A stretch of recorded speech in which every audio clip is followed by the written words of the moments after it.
that way we can hit our target for about 2:30 to actually time AI our 2 previously synchronized females.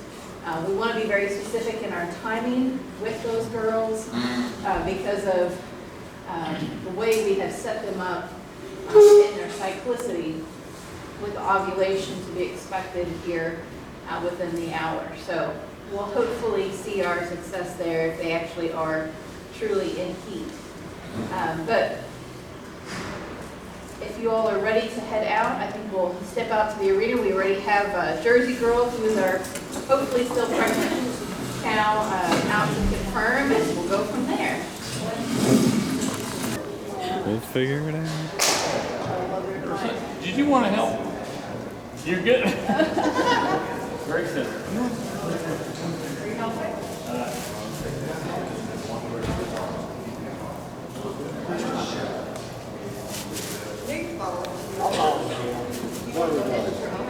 Yeah, so let's go and get started. So what I'll do is, I'll have you watch the girls. So I'll put it in, and then as he starts to extend, you kind of you can select it. You can let him select. You kind of coach him.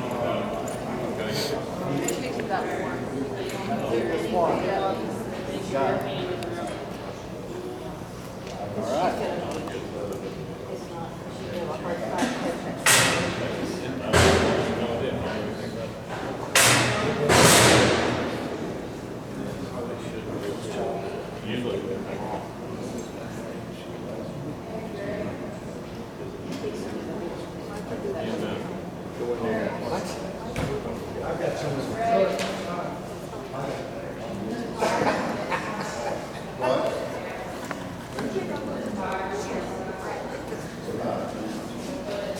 Can you lift it? Patricia, can we just lift it straight up out? Or is it changed on? Yeah, it's in at the bottom.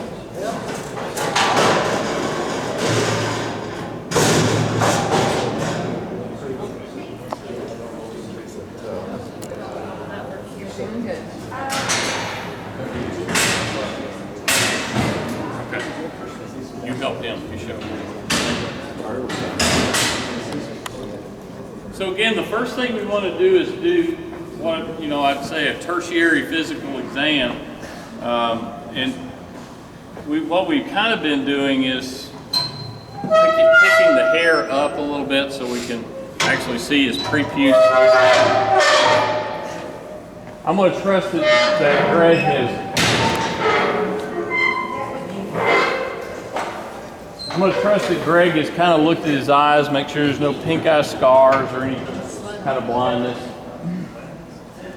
Look at leg structure.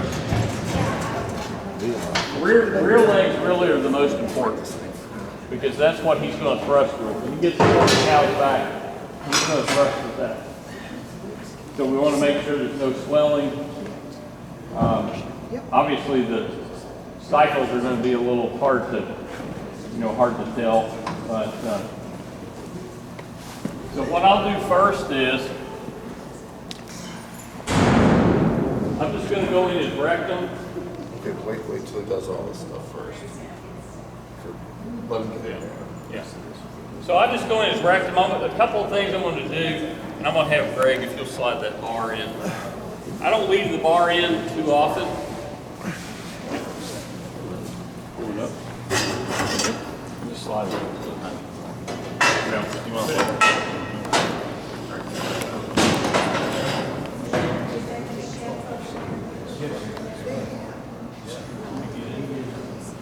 So, and he's had this done a couple of times.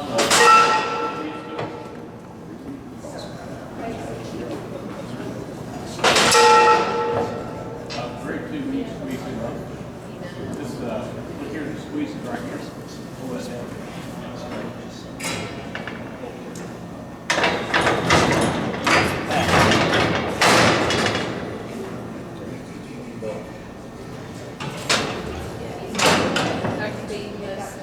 Change. Lay your head up there. There you go. Yeah, I'll pull it. Yeah.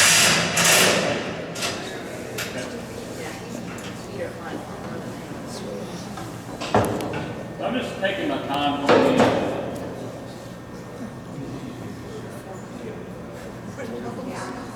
Make sure you got plenty of water.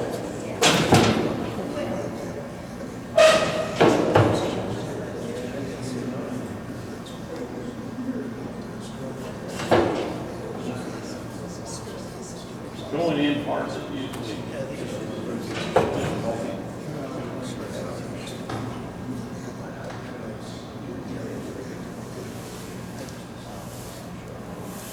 So those vesicles, the vesicular glands are only about wrist deep.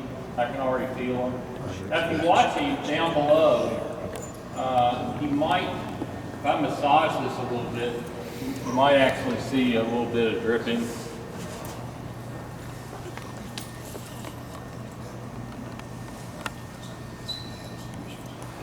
And you can train bulls to ejaculate a bit by doing this manual massaging. The problem is they don't really extend their penis out for you to examine. That makes it difficult. Do anything? Yeah, you're starting. Drip a little bit. The first little bit of stuff that comes out is watery, and it's really just flushing his urethra out. It's just flushing his tract out. It's kind of washing everything up good before he ejaculates.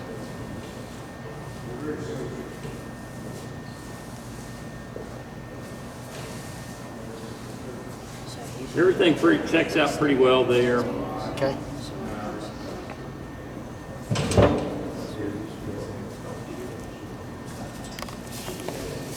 Now I'm going to have this. Now I'm going to take the scrotal tape.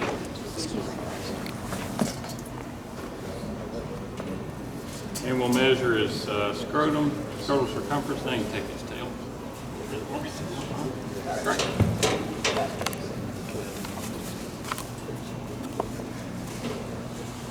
I'm going to palpate his testicles. His right testicle's a little bit larger than the other one. Not too bad. Now just indent the sides of the scrotum.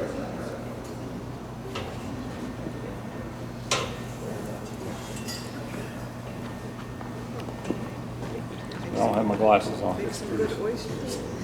It is 31.5. 31.5. No, is that bar right there? 32? Yeah. Okay. So he's got 32 centimeter scrotum, which is kind of consistent with what he's done. He's been pretty consistently, I think, there. The other bull maybe is more like 30, 31. So if I had a 4-year-old beef bull, it would not be unusual to have it 40. So they're significantly larger, but it's heritable. So if I catch one of these guys that has a 34, 35 centimeter scrotum, he might be a keeper because he's not only going to 4, Greg? 4. So if he has because he's going to pass that on to his male offspring, but his daughters are going to have better fertility also. Okay, so. Does the scrotum continue to grow as he gets older? Yes, that's right. So To a certain point, probably to about 4. So if he was a yearling, he would probably have been below 30, maybe, I'm guessing, and then he's going to work his way up. Usually in beef bulls, we as yearlings, they're going to meet some minimum, like a 30 centimeter. By the time that they're 2-year-olds, they'll be up around, or 3, sometimes 2, maybe 3, they'll be about 40. So they make some pretty significant growths between 2 and 4 years of age, and then after that, it's kind of steady. But yeah, they will get bigger, sure will. This is his 5th time that we've collected him since March, and his scrotal circumference is unchanged from that, but Right. he has gained about 150 pounds. So he is still growing, but scrotal size, I would say at this point, has reached its maturity. Okay, so this is the electrojaculator, and again, this is going to hopefully do just more of a massaging of his ampulla. And honestly, the very initial time he feels it, he'll probably react a bit, and then as he goes along, he'll just start rocking into it, and you'll just kind of see him just start to get a good little rocking motion with it.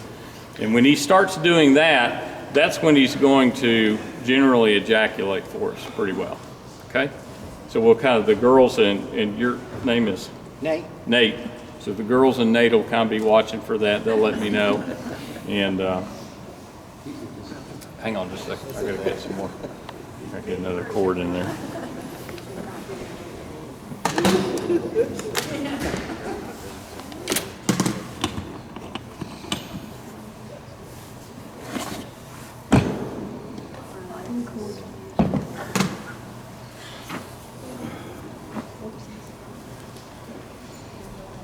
Gosh, I'm sorry, sir. I didn't mean to stick my rear end right there. You're fine.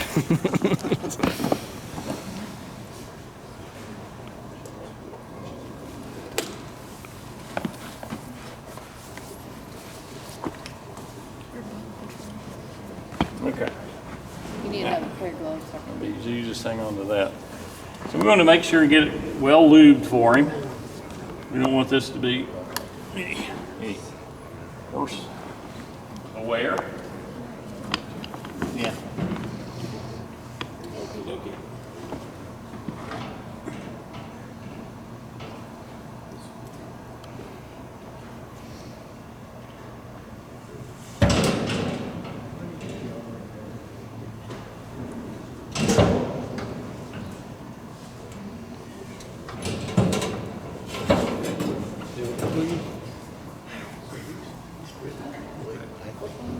Mercedes, I'm gonna have her hold this. Got that? So you're gonna put it all the way down in there? Or just cap it? Yeah. So just kind of let him start to rock in, and then you'll get your. Okay, so our saying here is fire in the hole.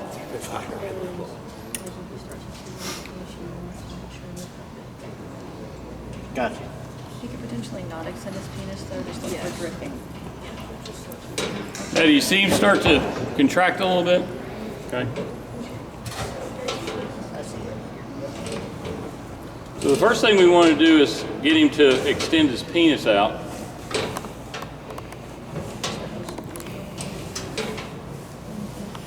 And he'll drip a little bit, which is just cleaning the tract out, so to speak.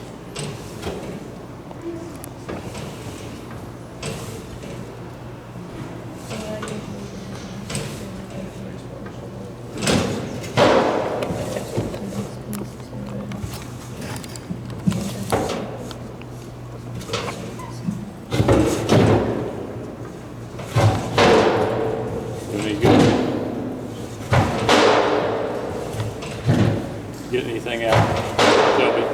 Yeah, he started to.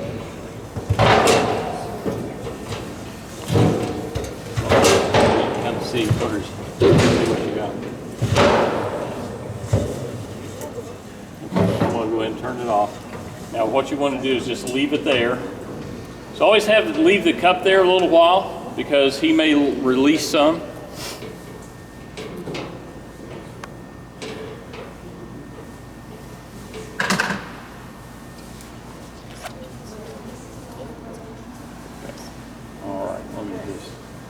Yeah, let me see what you got. Okay.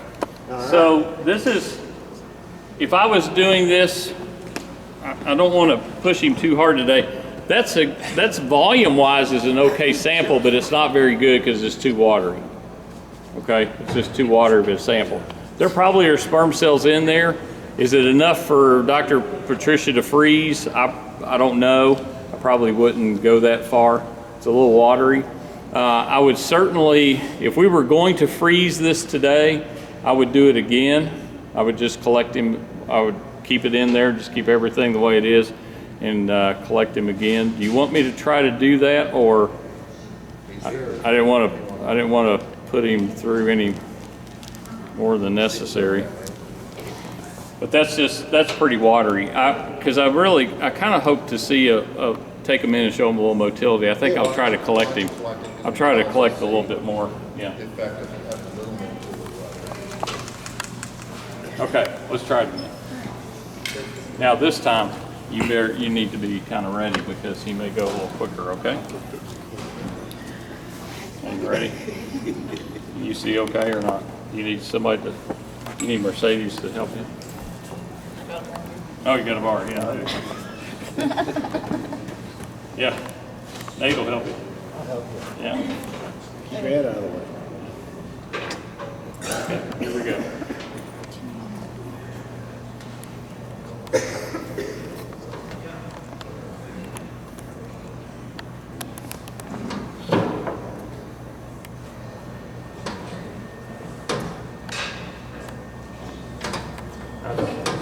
Shelby, as soon as he starts giving you anything. Is there any advantage to turning up the voltage? It doesn't make any difference as long as it's. Yes, you can. But as long as he's making the. You can, yeah. In fact, this will turn it up for me. I stopped it a little quick because he was really going down. So I think if I'd left him go on, he'd probably give us the same. And I can also do this manually. So I can sit there and do it also manually, and I do that in these multiplications that aren't responding very well. When you were talking about refractory period earlier, what's the normal refractory period? Did he give us this nice thick sample, and is it just full of debris? It could be. That would not be totally out of the question. It could just be full of debris. Remember, he is a seasonal breeder. This is closing in on December, so he is going to have less semen efficiency production. I'm going to take it and look at it under one more scope, just to make sure. But we should see, with that volume and as dense as it is, we should see. So I'm thinking that we did not get a sample. Now, what do you do? I've already ejaculated him twice. My tendency is not to make this any worse an experience than possible. So I tend to stop at 2. If I don't get it today, I'll come back the day after tomorrow, or I'll just come back and redo it. I don't ever just keep doing it to keep doing it, because that's not going to benefit me or Greg or the book. So my tendency would be, if this turns out to be just debris flushing out, we know that he's got semen because, I mean, what's the most important thing reason we know he's got semen? Because he's got calves on the ground. So we know he's got semen. For today, if I don't see it, it's not the end of the world. I'm just going to come back and do it at another time. But I'm not just going to keep hitting that button. That's not good. I don't want to do that. Yes, sir. Okay, and a couple of things. One is we disagree with the seasonal idea.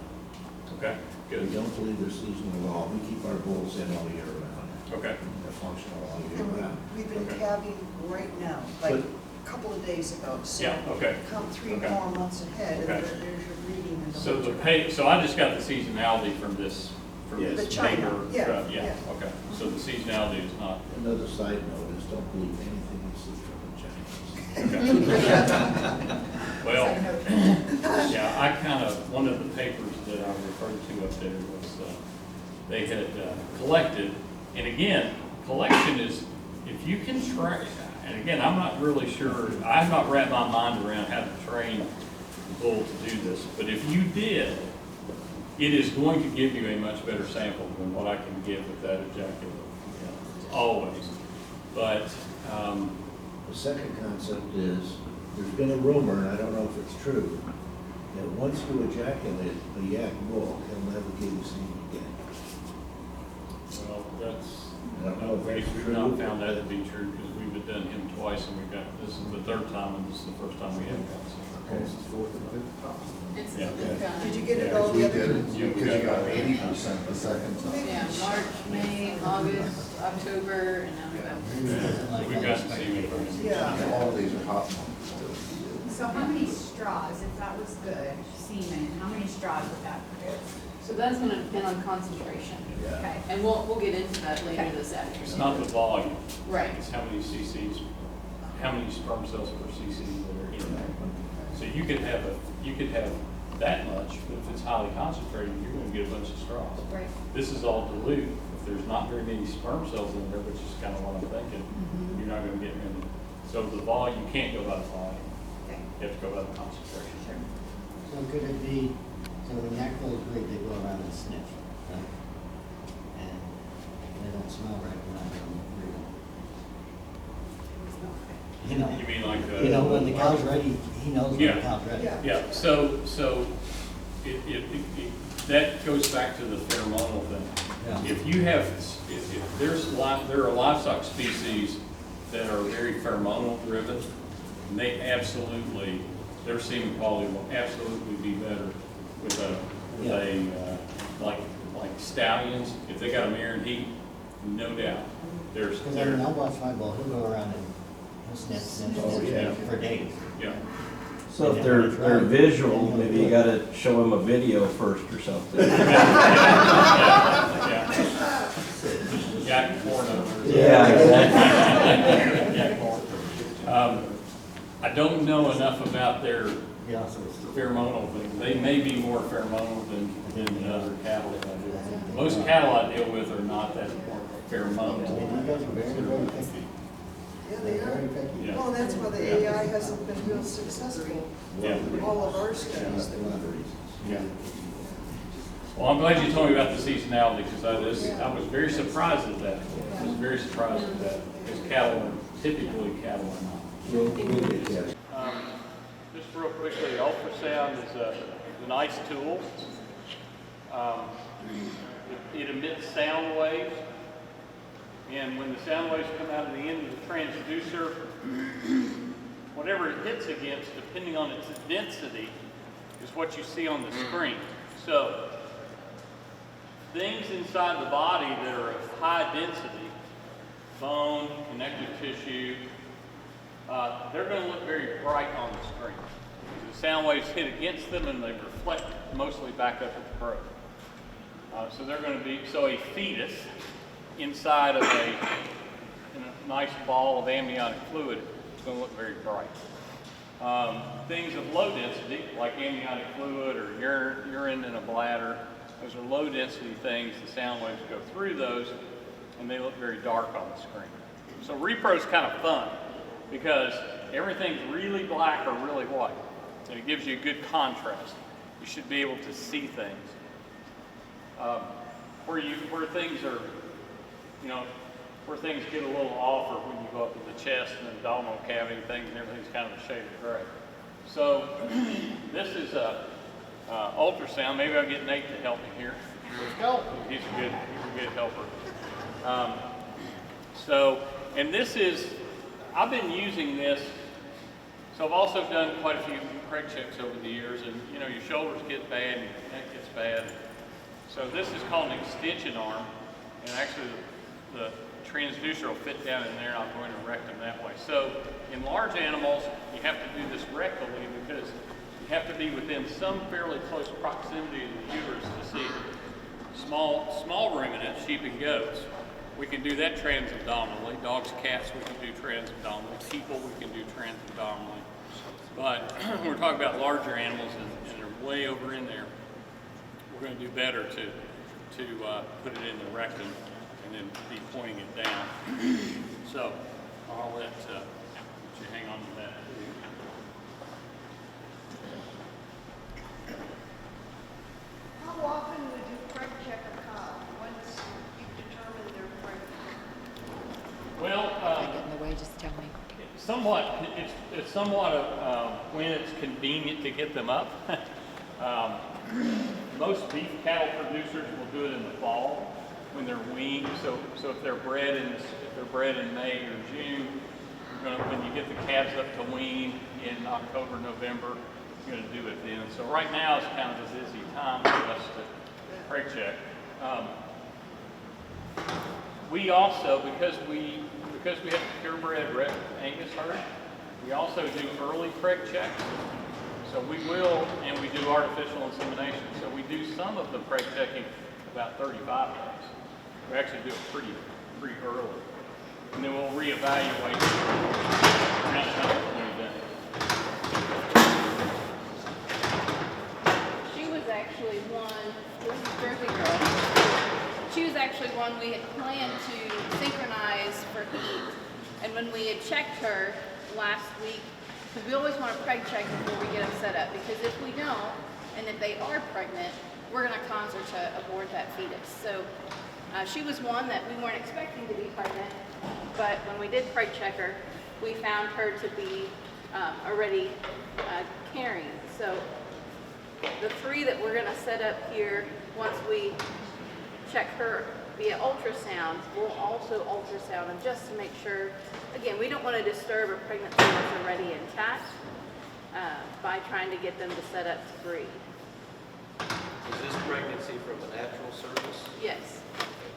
And they're extremely safe. Or you wouldn't use them in humans. The ultrasound. Yeah, the ultrasound is very safe. And I like this extension arm too because it's a lot smaller than mine.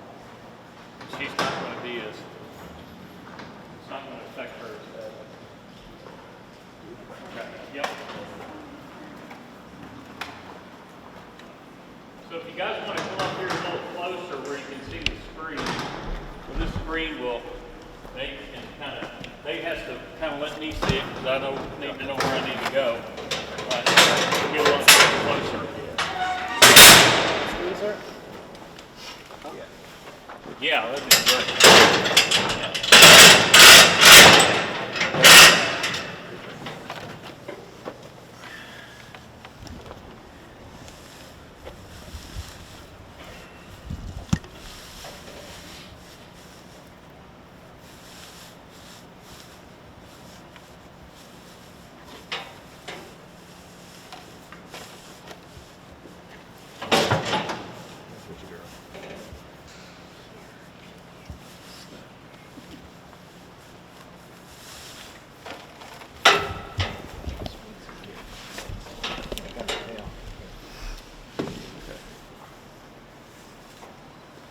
So what you're seeing there is her bladder. You see it's a big black ball.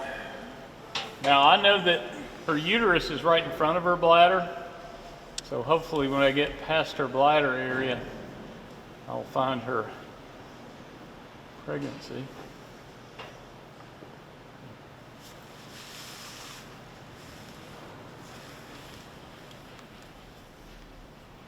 That's her ovary right there. She's got a little follicle on it.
think unfortunately, so what I'm seeing right here are parts of her uterus.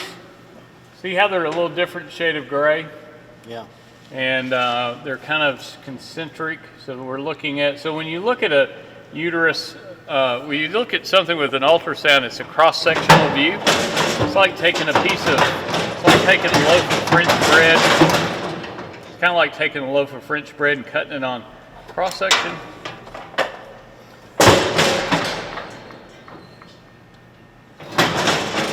I'd probably get with Greg later on, but I think unfortunately she's lost this baby.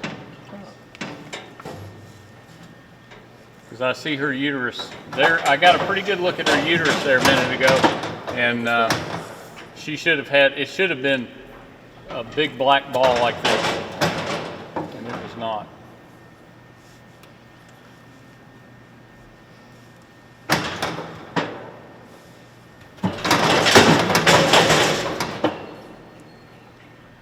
Is there still some fluid in her uterus? Don't see any fluid. Don't see any fluid? No. Okay, so she's completely... Yep, don't see any fluid.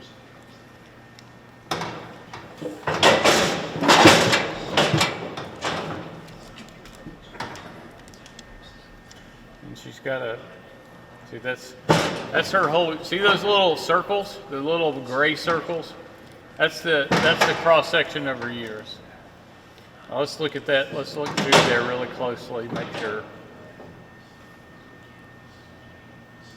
See more concentric circles. They look like little cinnamon rolls. And that's typically what an open uterus looks like.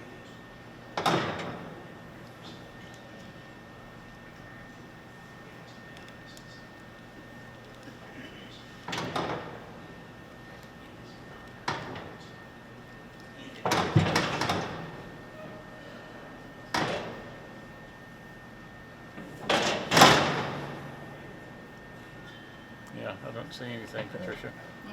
So do you want this? I see she's got a CL. She's got a corpus luteum. She could be getting utilized and you know, resynced if you want to do anything with it. Okay. If she aborted, would you have noticed it at this stage, or would it have been so small tiny. that It's so tiny at that point that you wouldn't see it it really. reabsorbed? And you have to be careful about the term reabsorption, because that gives you a visual that the fetus is breaking apart and she's absorbing it back in her body, and they don't do that. It breaks apart, but it's so almost microscopic, they flush it out and you never know. It's so It's like small. a miscarriage. You wouldn't see a No. fetus on the ground. No, you never see Very this. early. You might not even see Like, you might not yeah, even 30 see days. discharge or anything. Okay. Yeah, they're very, very small, very tiny. So this would be one of those unexplained, very early pregnancy losses that are very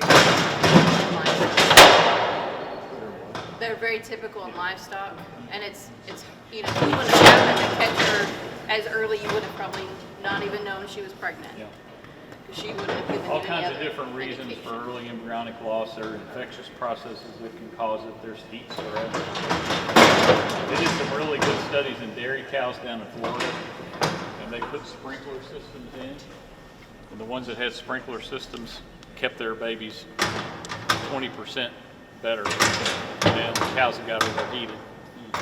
So it's lots of different reasons for early embryonic loss. Was this our calf?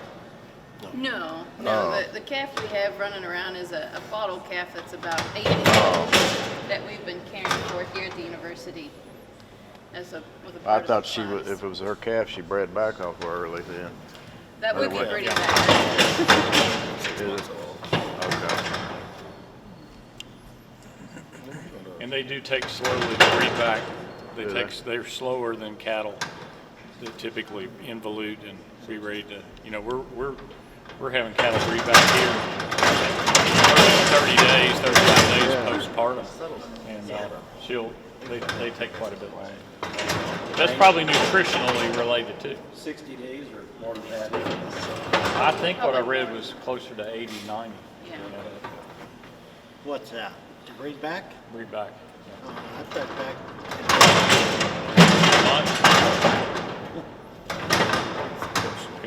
pregnancy in a month. Yeah, Yeah, better keep her. yeah. Yeah. How, Chinese. she's got Chinese. so she had an active corpus luteum, is that right? She did. So Okay, she so- had a structure on her ovary that's going to keep her out of heat. We can give her Lutalice to get rid of that and hopefully bring her back in. Or they can resync brought her. Lutalice? They can resynchronize her if they want. Somebody, Oh, you have Lutalice with you? is there a bottle of little ice in there? And, so, Not with her, no. no. Well, no, so we haven't talked about estrous synchronization. Lutalice goes by the trade name is the trade name for prostaglandin F2 alpha, which is a luteotropic hormone, which is going to cause the lysis or destruction of the corpus luteum. We want to get rid of that corpus luteum and cause her estrous cycle to restart. But Lutalice or prostaglandin F2 alpha or any of the hormones that we utilize for estrous synchronization are hormones that can be absorbed and are close enough to human, okay, that it can affect especially women and their hormone levels that they produce. So where I am pregnant, I am not coming within 10 feet of the cedars, which is progesterone, the GnRH, or the Lutalice, prostaglandin F2 alpha, because it could harm the pregnancy. So I've got several students that are wearing gloves. It's, even double gloves can be very helpful because you want to be very careful with them because of how close and how impactful they can be. Hormones, when we give hormones, they should be given intramuscularly rather than subcutaneous, which is our typical route. It's the least invasive method. You have 5 males, yep. So the protocol that we have used to synchronize the yak cows that we are going to get ready to bring in here to synchronize a set as well, we use an ovasync plus a cedar protocol. So there's a little bit of research in yaks. Most of it is from India or from China. And like the research that you all have seen this morning, most of it's in very, very small groups. So maybe they did 7 or 8 head that they tested a particular protocol. It's really hard to know if this is a repeatable action when you're only doing 8 head, okay, at one time. They've tried several different protocols. Most of these protocols originated from the beef and dairy cattle industries. Following a literature search, there's about 3 or 4 articles on estrous synchronization. We chose to use a ovasync protocol with a cedar. So an ovasync protocol starts with your day 0, essentially, of being the insert of a cedar. A cedar is a controlled internal drug device containing progesterone. And then we also give her an initial injection of GnRH, gonadotropin releasing hormone. And that's a 2 ml IM injection. On day 7, we're going to pull the cedar, give her an injection of Lutalice at 5 mLs intramuscularly, and then we're going to come back about 32 hours later and follow it up with a intramuscular injection of GnRH, and then we're going to time AI her about 16 hours after. We chose the ovasync protocol because of the success and the limited number they had with the timed AI protocol.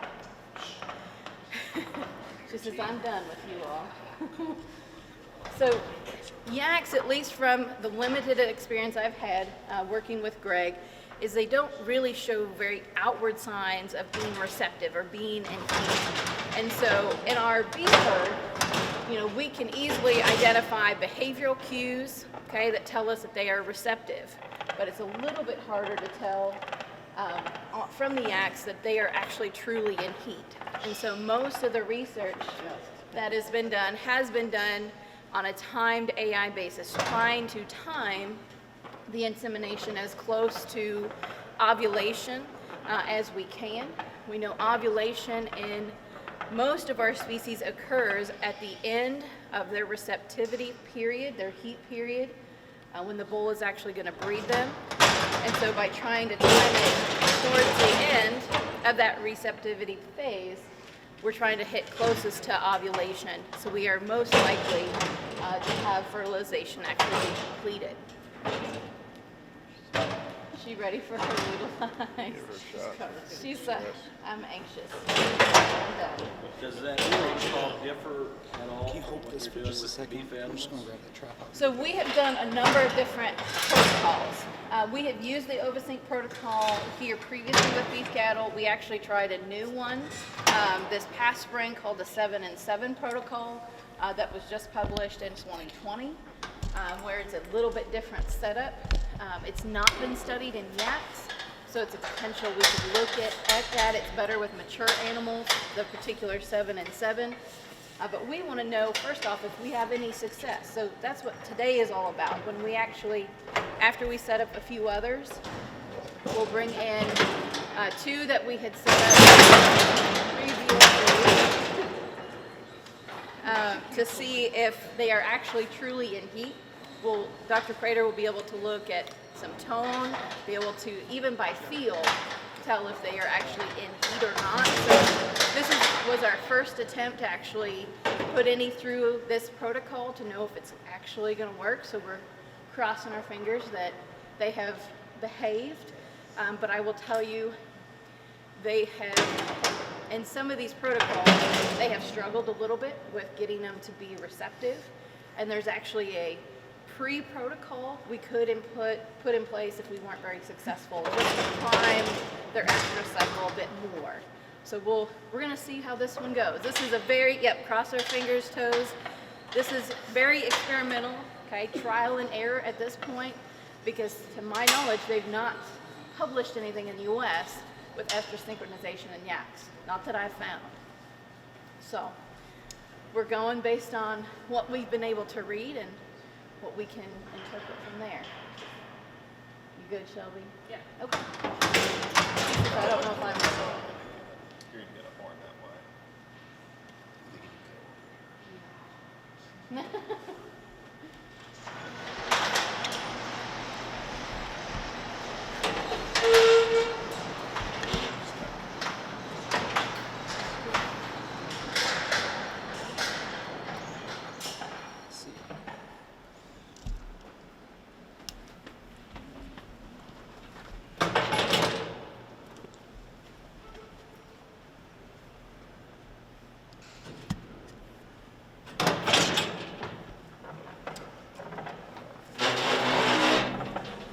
Most of these estrous synchronization protocols are in the last 10 to 14 days. That's fairly typical because they are similar to beef cattle and where they have on average a 21-day estrous cycle.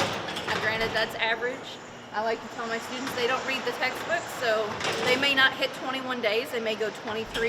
They may go 19. But we're using the law of averages. All right, I think she's good to go, Greg. She is definitely.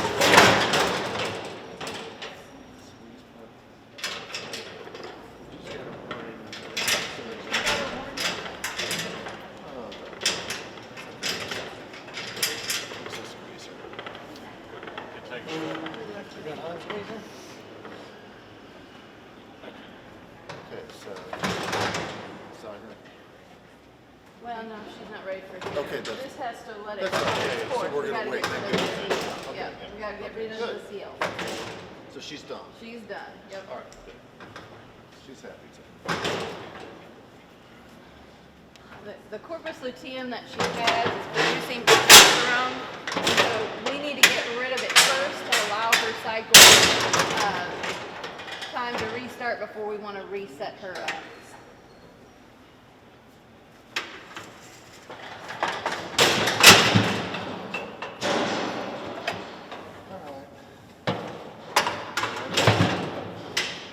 Can't go backwards.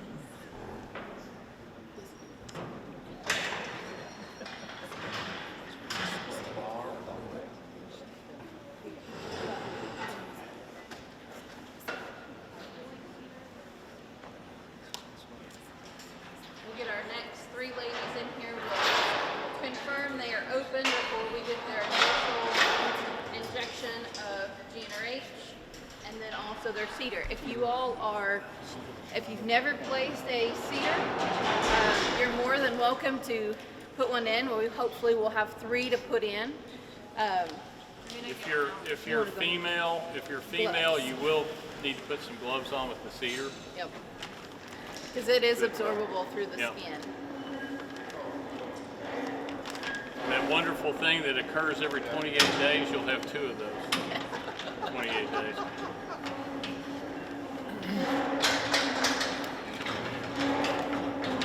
But at Mercedes, if you want to hold it up, it's T-shaped, okay?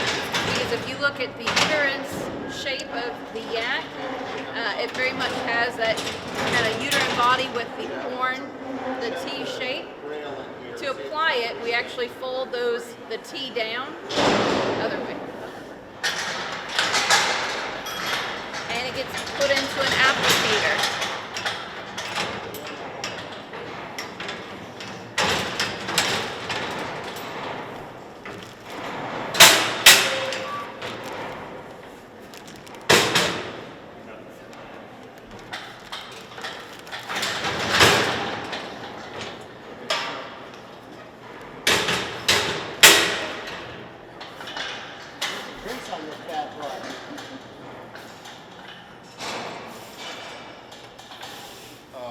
It needs to be over the white man. All the way? Yeah, over the, which one? This one?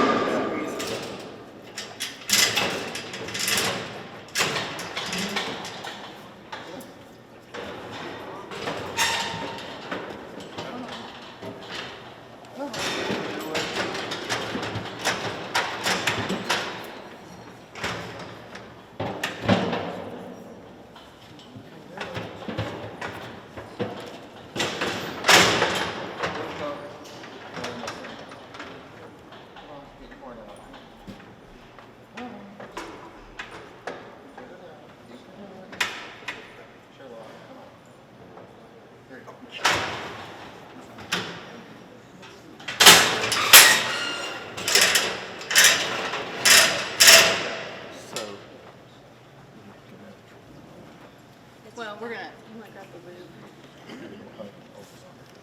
Yep, just to be sure, just in case we don't have any surprises.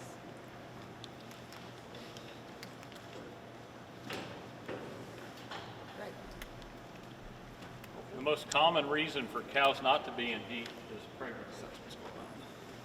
So, I don't think that they haven't indicated that that's the case, but You might grab it.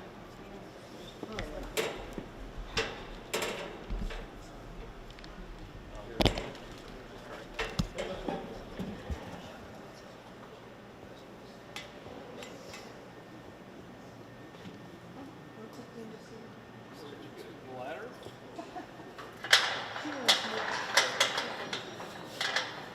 Okay, if you guys want to, if Patricia can kind of turn it, well, let's see. You guys can see those concentric rings again right in front of her bladder. That's her uterus. And they're very nice and tight, so I would say that she's, I don't know if she's in heat, but she's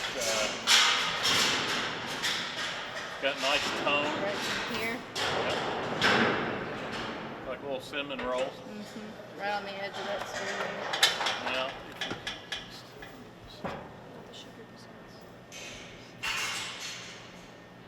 She's not set up though, right? No, she's one we're gonna set up.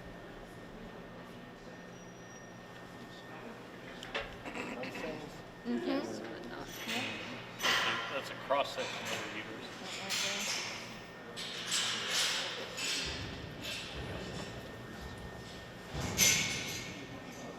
Are you looking for the freeze button? No, I'm looking for you to just. Oh, just a different angle. I gotcha. It's got a glare. Yeah, she's just Yep. What? That's her ovary up at the top. Here? Nope. No. All right. Looked like she had a small follicle, so, yep. She's open and ready. So with the cedar, so we're gonna use it for 7 days. Cedars actually have a viable life of 14 days with the progesterone that is basically present in that structure. We are going to use it for 7 days to make our investment worthwhile. What we can do is rinse them with cold water, stick them in the fridge, and we can repeat using them for another additional 7 days. So they can be in a cow for 14 days total. Okay? The blue string will be external to the animal. That way it gives us a visual that it is still in its proper place, and it gives us something to hold on to when we are actually going to remove it. Occasionally they will lose a cedar because it's something new. Some of the cows will investigate, may try to lick on that string, and have gotten a few of them out previously, but generally they should be fairly hard to remove without us doing it ourselves. You do need the applicator. You cannot put in a cedar without an applicator. It is dependent on species, so this is a bovine one that we can utilize in yaks. And sheep, for example, we also can use a cedar. It is smaller and the applicator is smaller. Okay, we'll go ahead and load it.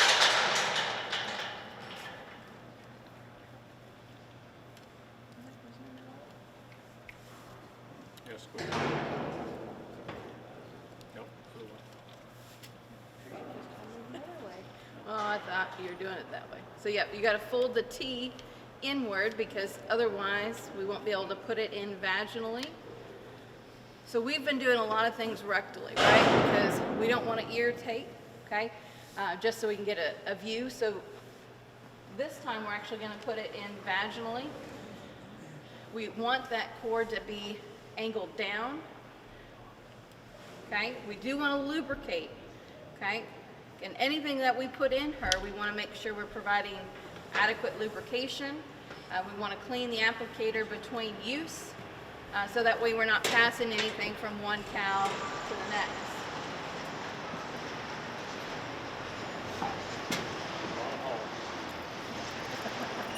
If she was particularly dirty, we take just a clean paper towel and clean the area prior to putting it in, because if we're putting it in a dirty area, we're taking her in with us and we're compromising her reproductive tract.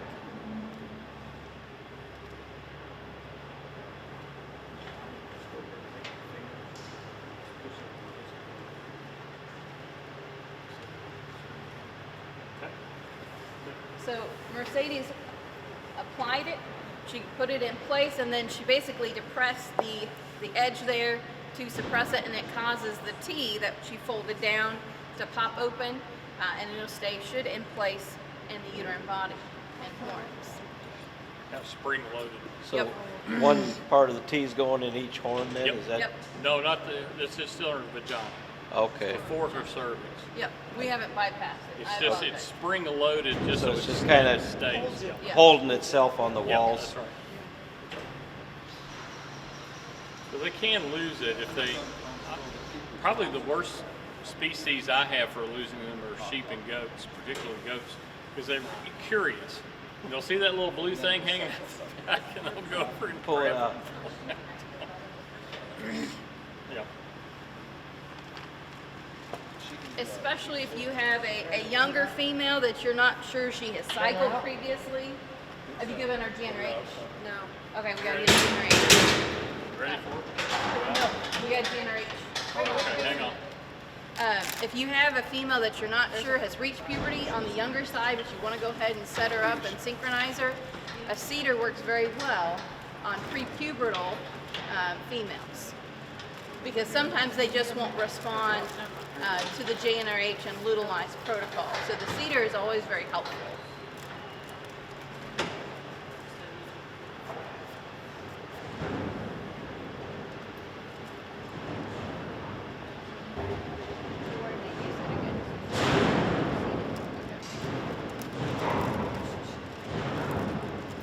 Greg, I got a question. Give it two. What age are you breeding your heifers at?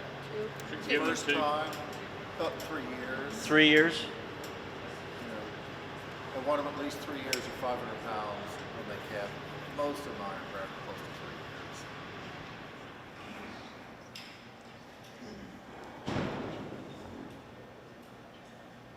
Unless the bull decides otherwise. Well, yeah.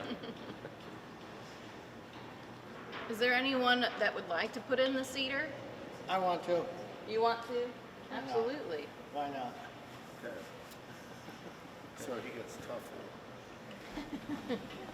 Hey, we'll take volunteers.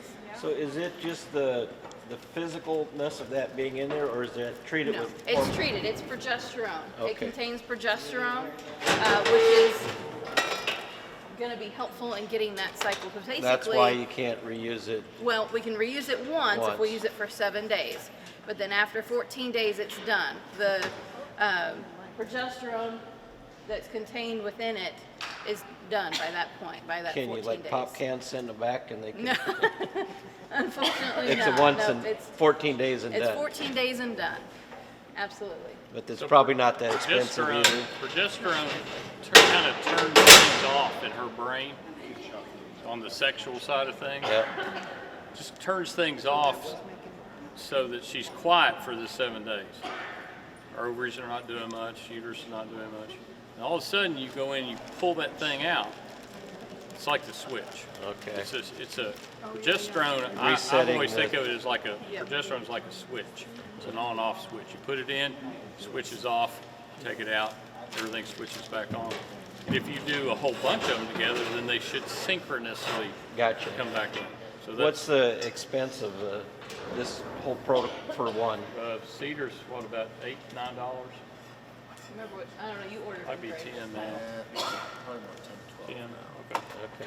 Yeah. GnRH, I don't know what the price of GnRH. That was expensive, but I had to buy like 5 bottles at once. So it was like $125 for the 5. So Little less. there's probably 5 doses in each one of those. So I see. 25 to 250, probably 250 a dose there. But your vet may have it. Right. Right. You may Right. be able to 15, get it for 15 dose. bucks maybe. Gotcha. He's good. Cheaper than bull. Right. Ready? Is that gate closed? Yeah. Yes. Go. Alright. If you close that. I got this. Okay. Now coming in. Is she a little wild? I think she's a bull. Okay. Oh, is this the potential? No. This one is a girl. Oh, this one, okay. Stiff. Listen, great. Needs a little bit of change moving it.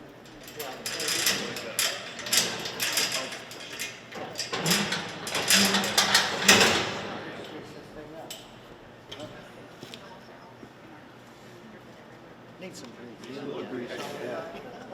Where's that loop? Put it out outside. GnRH actually makes, if there happens to be a little follicle or sitting on there that's going to mess the whole protocol up, GnRH makes that follicle ovulate. Okay. So you really just kind of want everything on her ovary to be as quiet as possible for those 7 days. Okay. So that when you do remove that, it all wakes up at the same time. Gotcha. Everything's synchronous.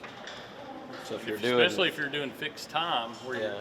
you're not Right. watching for heats, or in the yak you may not see them. right. It's the cedar makes a huge difference in how what do I want to say, how Receptive they are to the Yeah, protocol. I mean, just because how responsive they tend to be. much, and it's a much stronger. It's a much stronger. That's what they love to do, is jump at the last minute. They got ones that'll come in and right at the end of the Exactly. Climb over it.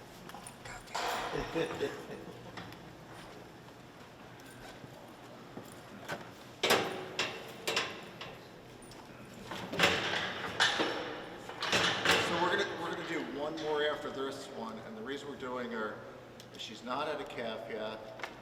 She was a twin, and we didn't know she was a twin. The yaks found the baby. The vulture had already cleaned out the baby, so we don't know if it's a boy or a girl. So if it's a boy, it's a good chance it's a free martin. And there's some characteristics that, if it is, there's some characteristics that they can show you and look at, rather than total like, are you a boy or are you a girl?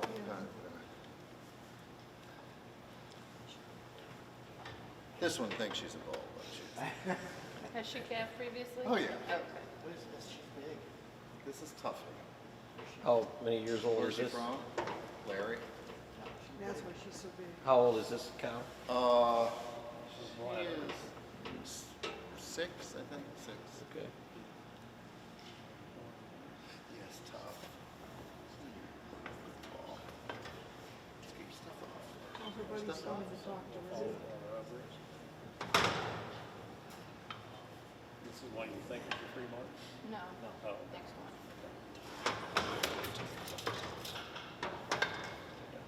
She was actually at the show 2 years ago. Oh, yeah? And the judge goes, she's kind of man. No kidding. So Nate, are you doing her cedar I'll do this it. time? All right. You got it. Was the cattle good? Hmm? Was it the cattle good? Yeah. Well, I mean, I couldn't argue. I mean, as far as yaks go, it doesn't exactly have that look. But she's big and rangy. Would you get as far in as it's reasonable? As far as you can reasonable. You feel pretty good pressure. Tough. I'm gonna have to do something. Get there. Okay, now turn it all the way over. Yeah, we got several from the bigger beast of the bunch. How many royals? I don't know. I've been there for a long time. Sunshine. Well, I know that Michael got 3 or 4. Excellent, excellent, excellent. She didn't also January. Does he still have a bunch more? Or? She'll be done, okay. She just stepped in the class. He's done? Done? We potentially have one more if someone else would like to put in a cedar. Why practice on your own when you can practice on Greg? Yeah, she'll go probably start trouble. Oh, need a shot. I'll do it if nobody else wants to. Okay. Yeah, do it from the side.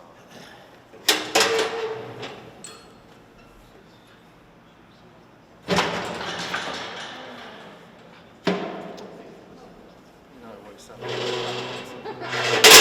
Needle really bugs me. Mosquito got me, yes.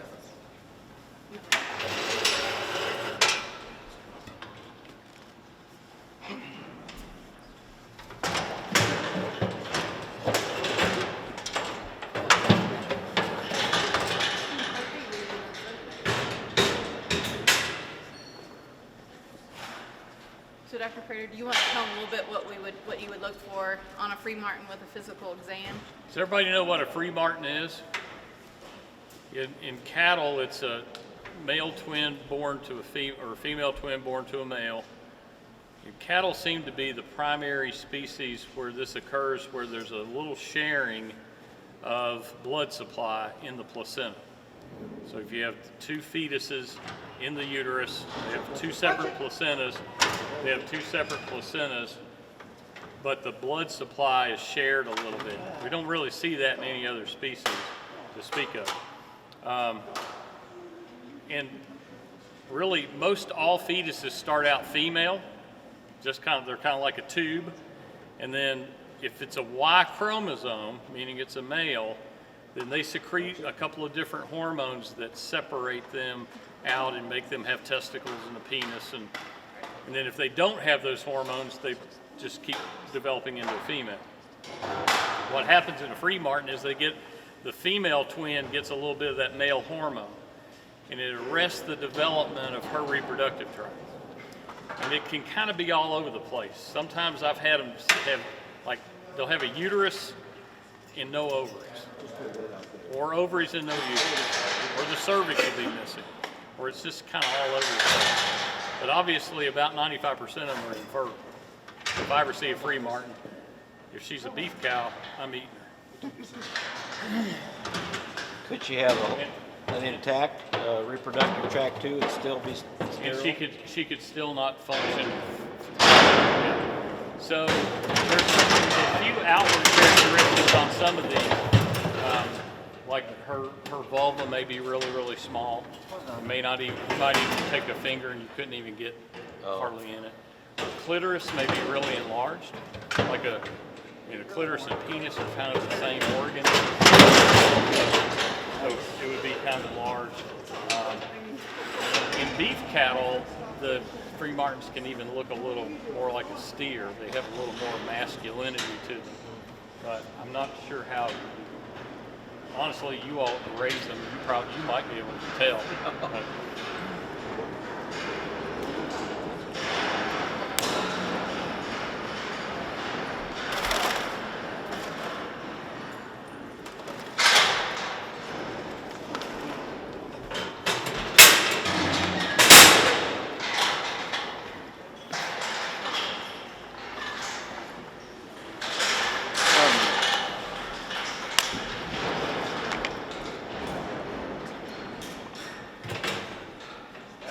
If you want to look at this really quickly, it's kind of dark back here. She has a really small vulva. Like I can. You all need to look at this Get part. my finger in. It's really, it's pretty small. Let's ultrasound and see what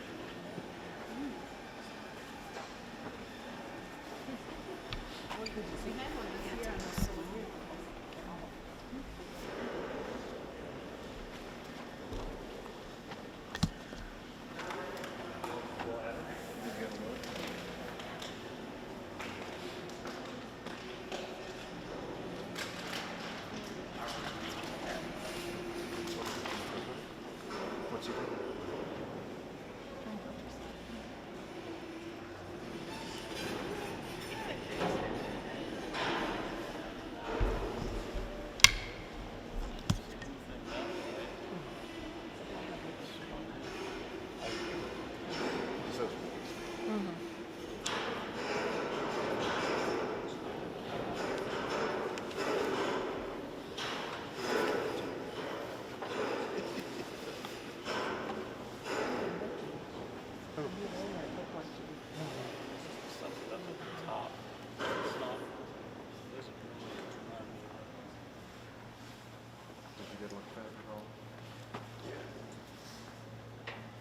So what I'm seeing on here, I do think she has some parts of her uterus. I do see some parts of her tract. I don't see any ovarian activity. You know, there's not a follicle, there's not a corpus luteum. So, I mean, if Greg wanted to hang on to her and maybe try her once, I guess he could. But she does have her vulva is a bit smaller for sure. How old is she, Greg? 4. Yeah, her external genitals are a bit smaller than the others.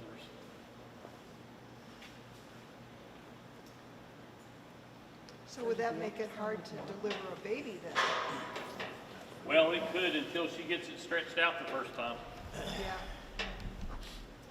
Yeah. I didn't see any ovarian activity though. But could you see was her clitoris enlarged? It did not. It was not enlarged. It was not. Yeah. So her clitoris was not enlarged. Her vulva was just kind of small. She's got a uterus. So. But AI would be a good option for something like this then, correct? Uh-oh. Normally, a small external vulva tells us she's got a small reproductive tract, and Yeah. would be a great candidate to be cold and be eaten, because Yep. you're likely setting yourself up for trouble. Yes, we could AI her probably more easily than the bull could breed her, but that's not the point. We're probably precipitating a problem down the line, either with calving or later genetics. Yeah. Absolutely. Yeah. So And if you gave her some of those hormones, it might actually there are instances where they will stimulate a little activity of the uterus and ovaries, but she's small enough that I agree with Dr. Harrelson. I think she'd probably be better to. Lawn ornament, anyone? There you go. I have a drug.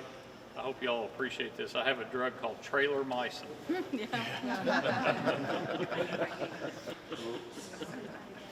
Greg, do you want to do be anything a with dose. her? No. Nope. Send her on, all right. Save her tenderloins. Yeah. You make some of those nice meatballs. One that Those are should be in delicious. heat, okay. Yeah. Okay, so ladies, we're gonna switch gears and get this stuff for our AI. Okay. Are we doing ultrasound? We should be, because you don't have a purpose for it for this next group, do you? The two in heat? Okay.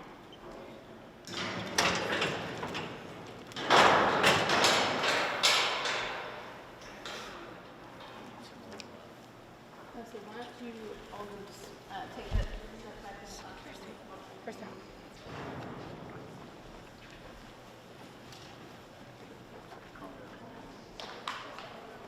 So do we have the warmer and everything down here? The closest faucet. I think we're bringing it out here. Okay, makes sense. Hey, Patricia, Yeah. I mean, I guess you could. are we plugging in the warmer out here?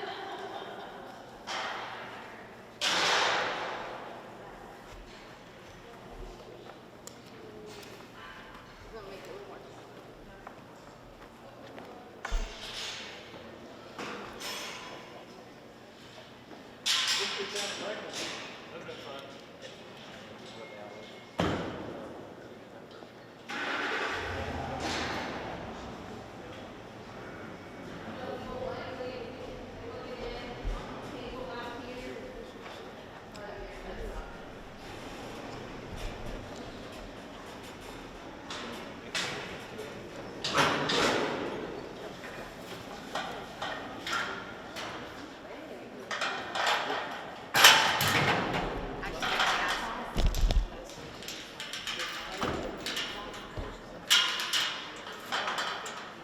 You all need a restroom break. It's going to take us a few minutes to get everything set up for our AI, which is going to be the next item. So if you need to get a drink, use the restroom, this will be your time to do so. We'll be right here, though, in just a few minutes.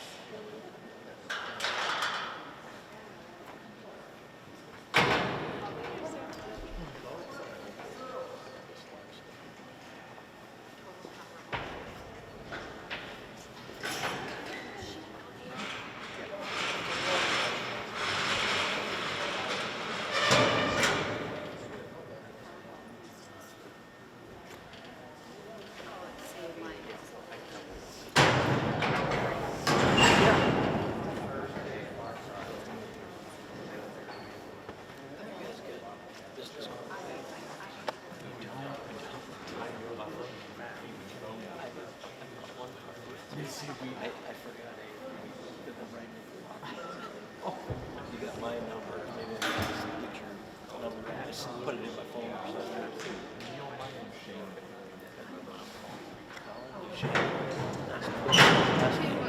Mainly, yeah. Around Champaign is where you're at. Yep.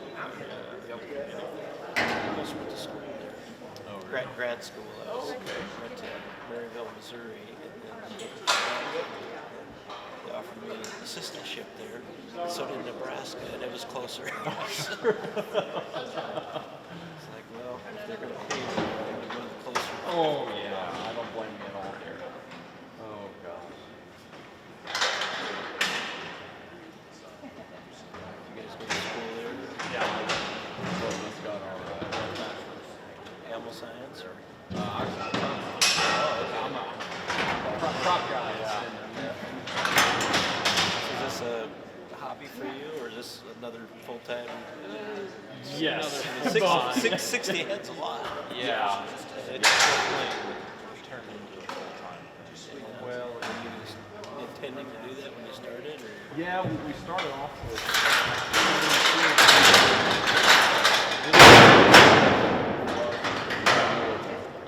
And that went pretty smooth. I'm like, all right, well, let's kind of up the numbers a little bit. And Problems I don't have I know that. Pasture's hard to come by around me. It's everybody's farming every square inch. well, we actually were primarily anaerobic. So, but as part of our crop rotation, we do a year of fallow growth. We break it No, it's pretty good. We run The point where we are ready to utilize it for artificial insemination. They're viable, they're motile, okay, and they're normal cells that are capable of fertilizing the oocyte that she's now ovulating. So we had done some work to find and identify a extender that has been used by the folks in India. And that one comes with its own challenges because the literature is not always easy to follow, and they don't always expressly state what they did. Because we have attempted, so it's an egg yolk based extender, that was the India paper, and not everything they did or added to the semen was actually in the paper. And so we're trying to duplicate something that we don't have all the information from. And so I'll be honest, we struggled pretty handily very early on. They didn't tell us they were adding antibiotics, which most of your commercial semen extenders do. So we're waiting actually on some penicillin and streptomycin to add for our next egg yolk batch. We are working with fresh chicken yolks, so trying to source something that's very fresh and being able to get any albumin off of the egg yolk is very critical. We're working with a number of chemicals. So it's called the Trice egg yolk extender. So Trice is a particular chemical. We add citric acid, we add fructose, and then we also, so that's kind of your chemical mixture. And what we mix that with distilled water. Okay, we don't want to use tap water or even just your regular bottled water because of the minerals and any impurities that are present. So we want to use distilled water. We add glycerol, okay? And again, they didn't tell us the order of which this should be mixed. So we were trying to mix it the morning of, right prior to collection.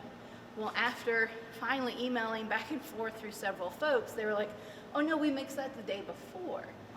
I was like, come on. And then we just add the egg yolk the morning of. So with this new information and the new antibiotics, we've not tested this egg yolk extender again. What we've had, at least at this point, more success with, and what we actually are going to thaw today, was extended using a commercial extender that has been tested on yaks overseas in Europe.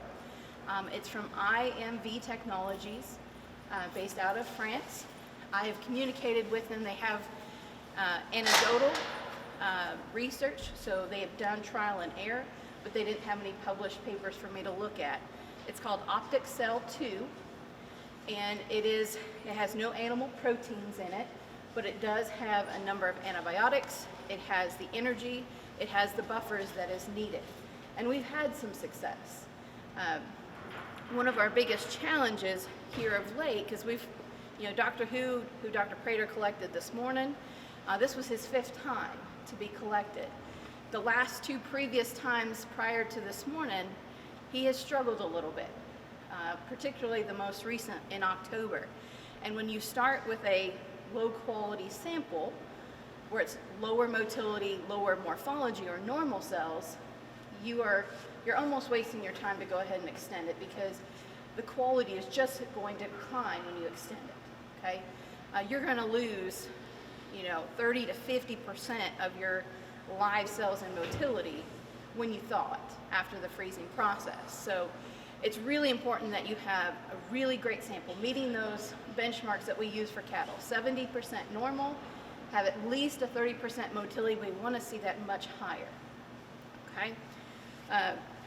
The Optic Cell 2 extender, the commercial extender, works really well because it's very simple. It's a 2-to-1 dilution with distilled water. We put it in a water bath, we keep it at temperature. We put our semen in that same water bath so they come to the same temperature. Spermatozoa are very sensitive to temperature change, so if we would put a cold extender, even if it's off by a couple of degrees, we could go ahead and start killing spermatozoa. And that's not our point, right? We want to keep everything that's alive, when we collect it, alive through this process the best that we can.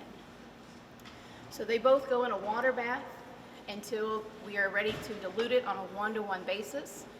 So if we have 7 mLs of semen, we're going to dilute it with 7 mLs of this commercial extender.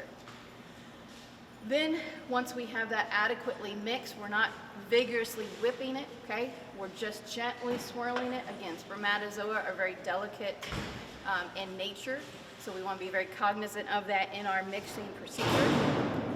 So then once we have that solution, okay, so the semen has been now extended, okay, we're going to look and see where our concentration has fallen. So I have a spectrometer. I didn't bring it down here this morning because I'll be honest, it's a very delicate piece of equipment that's also very expensive. It's around $5,000, so if I don't have to move it, I don't move it. But there's a little tiny cuvette. We put in a very small sample, and it tells us basically the concentration. And for us, when we are looking at packaging semen, we need to know that concentration. Because if we're not providing our females, when we AI them with adequate concentration or number of cells, we're wasting our time and money that we spent in getting her set up and ready. You know, we've seen a lot of variation in our concentration so far in our sample, and hopefully once we kind of get a rhythm, we'll see some more consistency. But really, we want to see a dose of semen to contain 500 million cells as a minimum, because while it just takes one to get there, we're losing a lot, okay, in this freezing process. Freezing it to negative 195 degrees Celsius is not an easy feat, okay, even though we've provided a lot of extra help within using different buffers. Because that's what our semen that's being held at right now is at negative 195 degrees Celsius, okay? We are not jumping from room temperature semen into our semen tank, however, okay? We'd cold shock it, and again, we'd lose a very significant number of our live motile cells. So based on the concentration we get basically from our raw semen, we adjust it to the motile normal cells. So basically we take, if we had 70% normal, we take 30% off of that concentration. If we had 80% motile, so they were progressive in their movement, we take off another 20% and say, well, that percentage of the concentration is not going to have a viable chance of actually fertilizing the ovum. So that's why we want to base our calculation with those two removed. So once we have that, okay, we can look at what we've already extended. So one-on-one basis, okay, semen to extender. When we did this actual particular combination and froze it, we could not extend it any further, add any more extender to it, because we were already at a fairly low concentration once we basically normalized it to motile normal cells. I think we ended up around 5 million. So that is not our preferred concentration whatsoever. Is it still possible? Absolutely, to have a conception, but your chances go down, okay? And we want to keep our chances as high as we can. So we are using 1/4 cc straws, semen straws. I've got some on the table. Of course, you'll see the one that we pull out when we go to thaw it. It's like a swizzle stick. Yeah, it's very, very small. We chose to go to the 1/4 cc. You find 1/2 cc and 1/4 cc being used in the bovine, both dairy and beef cattle, but you're seeing the 1/4 cc really start being pushed. They're doing it overseas a lot more frequently, and the US is starting to pick up there. So we elected to go with a 1/4 cc.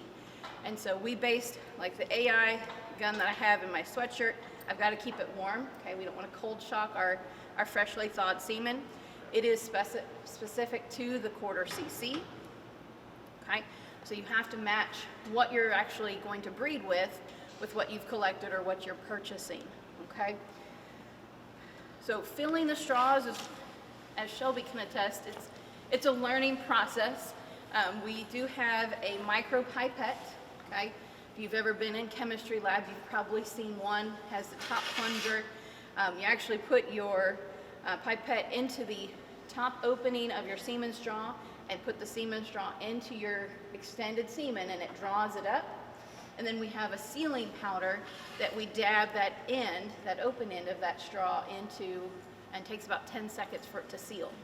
Air bubbles are your worst enemy, okay, when you come to packaging straws, because you likely are going to have difficulty when you're going through the freezing process of them not staying sealed. So we're doing this at ambient temperature. Okay, we've taken it out of the water bath. We fill the straws.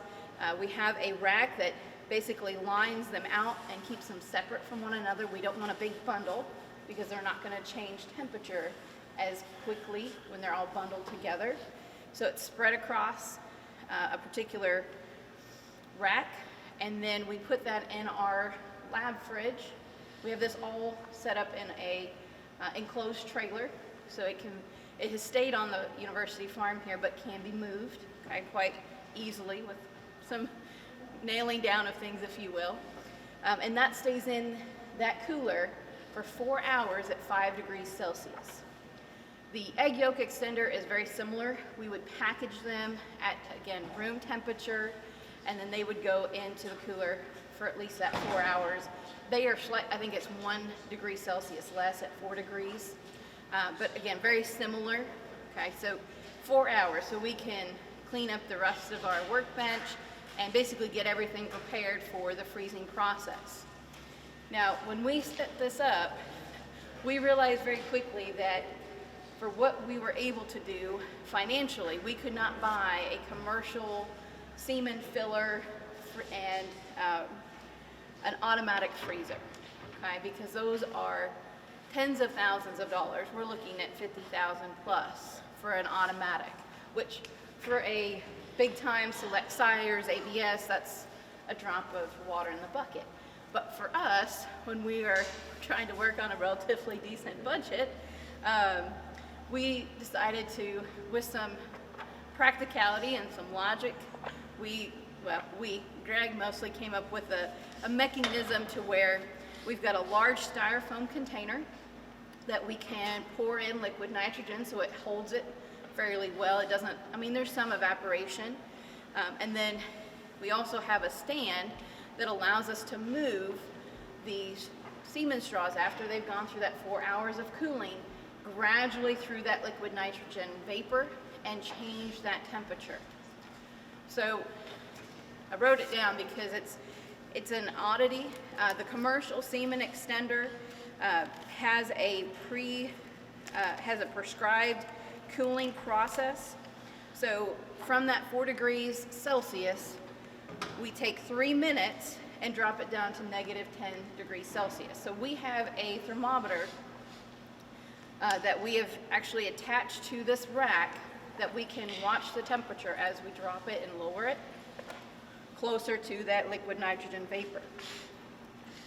The next step of -10 to -100 degrees Celsius, that big change, that 90-degree change occurs even quicker, so about 2.5 minutes, so about 40 degrees per minute. And then from -100 to -100 to -140 takes about 2 minutes. And then we finally get to the point of actually submerging it in the liquid nitrogen, which is -195 degrees.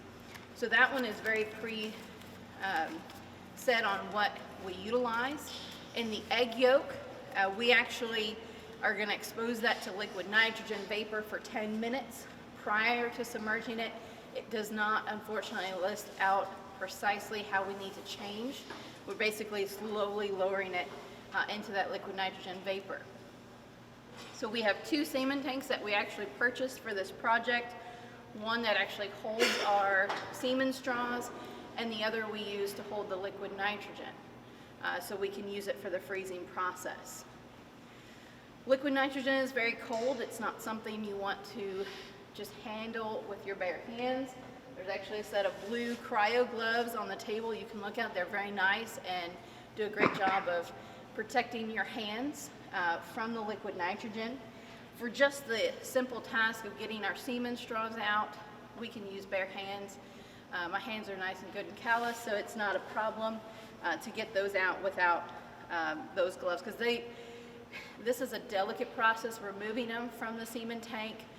We do use the tweezers, but you're still going to be in contact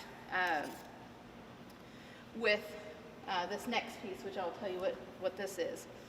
Questions so far? Yes, sir. For long-term storage, do you require liquid nitrogen or So they stay in liquid nitrogen permanently. Once they are submerged in liquid nitrogen, we actually package them into goblets. These are plastic goblets that fit 2 a piece on this metal piece, which is called a cane, and then we can put them actually in our liquid nitrogen tanks that we have set aside for semen storage.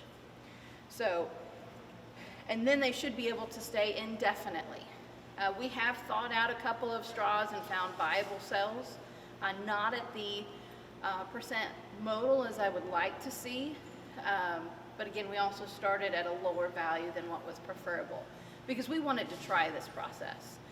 This batch that we're going to use to inseminate was our first walkthrough completely of the collection, extending, and freezing process. So, hey, we've got live cells. I take that as a small victory. So what's the time frame from you collecting to us? This point?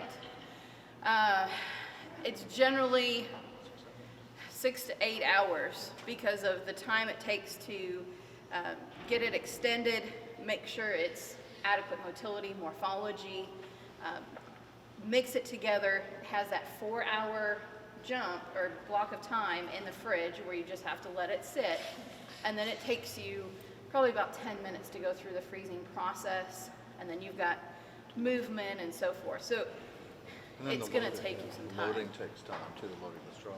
Oh yes, loading the straws is a time-consuming process. Yeah, and she said that, you know, the automatic machine to load it and freeze it and stuff is, I think it's 46 to 50,000. We've been able to put the whole show together. I mean, they've had microscopes from campus and stuff, but I think $8,000, $9,000 for everything. That includes the machine to do the concentrations and so on. So part of the goal was to come up with an affordable way because, you know, we're not the Angus industry.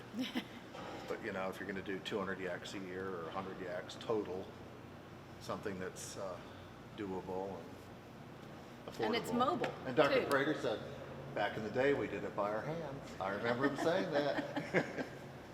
And then how long has the samples been frozen? So these were done in August, so they've been frozen since August. Okay. So the viability doesn't, once they're frozen and we maintain the liquid nitrogen within these tanks, they should survive indefinitely, as long as there's no major temperature change. Semen tanks do have to be refilled with liquid nitrogen about every 3 to 4 months. Like we have to go, Greg has to go to AW Gas in Lexington, which is an hour to get it filled. Depending on if you've got semen companies that are able to come around, depending on their protocols, they can refill them. But you have to maintain that temperature. You have to have them refilled because they are going to evaporate. So I guess we haven't gotten to the time length of doing a test to see if we've lost it over a period of time doing temperature, you know, doing changes. So we have thawed some out after, we thawed some out 2 weeks ago when we collected and had some issues with W2. We went ahead and thawed some out. And we did have modal cells, but it was fairly low. We only had about 10% modal, which is very low for what we want for AI, but we know going into it, we were also very low motility. So it's a product of what you start with. You're gonna have loss automatically. Anyone that tells you that they froze semen and had no motility loss when they thawed it is lying. Okay, it's not even as much protectants as we can put in, you're gonna lose modal cells because it's not fresh, okay? It's a rough process. Spermatozoa do not like temperature change, and even though we've done a lot to protect them, they're still gonna lose. We're gonna lose some cells. So this goes back to your question. This goes back to your question about buying off the shelves. Right. Semen. Yeah. Well, so what's the likelihood that the next straw you pull might have a better mobility? Unlikely. Because they were all packaged at the same time, it was one batch, they all should be very similar in what they look like. So I'll be curious to know whether she. Yeah, we'll see. I mean, Greg can send an email out and say, That's right. Hey, she is open or we got her. When Yeah. you're doing the mixing, the protocol, Yes. is that a real specific methodology that you're doing pattern, or so you get consistency among all the straws? Right, so you're doing some gentle swirling. You want to make sure it's adequately mixed, but you're not taking a whisk and whipping I didn't know if anything. you Just meant like in a grid and then a grid the other way, or just no, swirling? just swirling, gentle swirling. So, Yep. Greg, will you keep her separated so that a bull does not impregnate her? I mean, how do we know if the AI will work? She'll be separate. I'm sorry? She'll be separate. Oh, okay. We're gonna do 2 of them. They'll be separate. This has been a long process. and, The person's going to keep it in control. I think, of you know, dynamics your and question all about different. buying stuff off the shelf, you know, all these steps that she's described, you can skip most of them. You know, and you'll say semen for sale. Yeah, but But, you Don't know, expect- concentration, the freezing, the protocols, all are really important. And I know the one place, we may be thinking the same one, I mean, she told me she could produce 400 straws in one day. That's a lot of semen. yeah, that is. This You know. semen's My all other from the question- same bull too? Yes. This is all Dr. Who. This is all Dr. Who. Yep. So how do you keep track of the straws in there if they're different bulls? I mean, Color are they coded. Color coded. color-coded? So Yeah. we have different goblet colors. So like the egg yolk extender, we use yellow, and then for this one we use green. And we also, this semen tank is also color coded. So like the yellow would have the egg yolk, and the green has that. You can also buy semen books. And that's what we use for our beef cattle. We have a semen book that tells us which canister and what bowl is located within each canister. You can also label the end of your canes with the bull's name, as well as your goblet. You can buy a commercial straw labeler that prints it on there, but again, as you might imagine, very costly, so it's not something that we found to be just critical to the process. You have to thaw it as slow as you freeze it? I'm sorry, say again? You have to thaw it as slow as you freeze it? No, thankfully not. We're gonna thaw it for 1 minute at about 96 degrees Fahrenheit, and the minute is a minimum. We can go slightly past that. We can go 2 or 3 minutes, but we don't want to get outside of that. When we're artificially inseminating anything, before we get the semen out of our semen tank, we've got to have the female caught in the chute and ready to breed, okay? Because otherwise, we're just taking more time that we're exposing that semen to a temperature change and potentially losing more cells. So we want to be absolutely positive we're ready before we take anything out to thaw it. And you were talking about time sensitive earlier, Yes. so this is the girl. So this is one of them. So we started on the 4th of November in our synchronization protocol, like we talked about earlier. She got GnRH and a cedar on that Thursday, came back Thursday earlier this week, took out the cedar, gave her luteal ice, and then Greg gave her GnRH last night, so we should be in the timed AI window. We planned it accordingly so we could do it with you all with today's conference. So we'll see.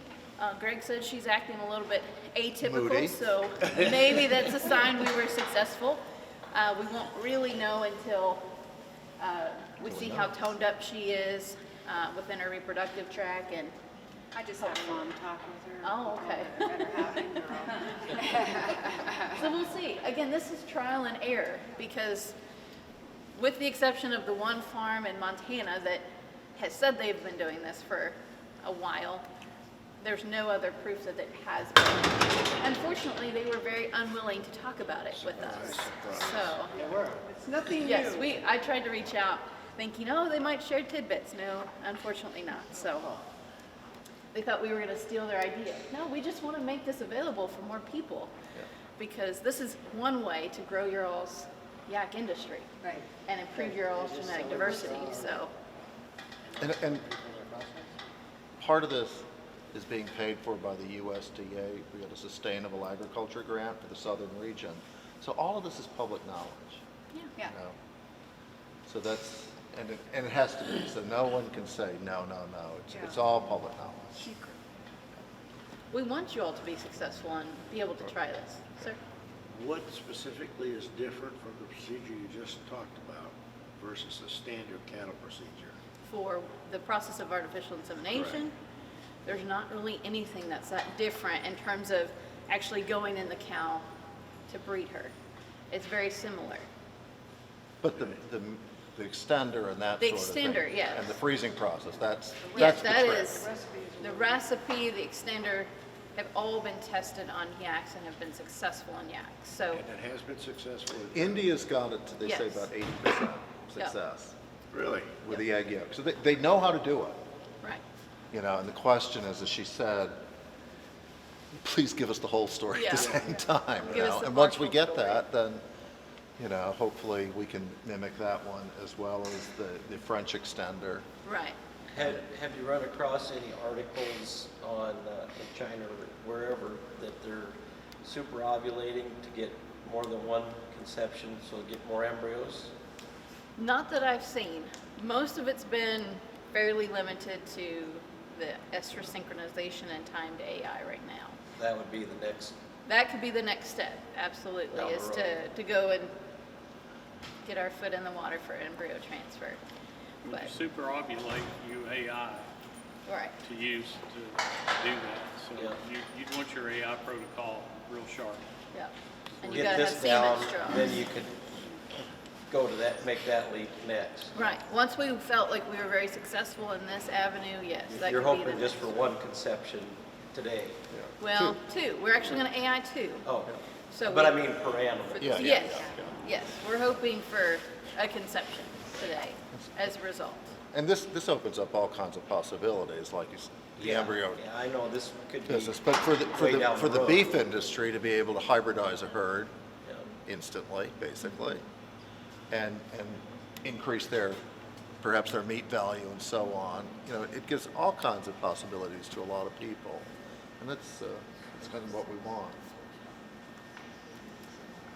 All right, any other questions before we actually go through the thawing and so forth? All right, so again, the Who's grabbing? out of the tank, I don't know. Shelby, you want to do it? Greg, you want to do it? I didn't drop it last time. Don't drop it. So again, I'm just turning this on so we have a standard easy 1 minute. You want to use your phone?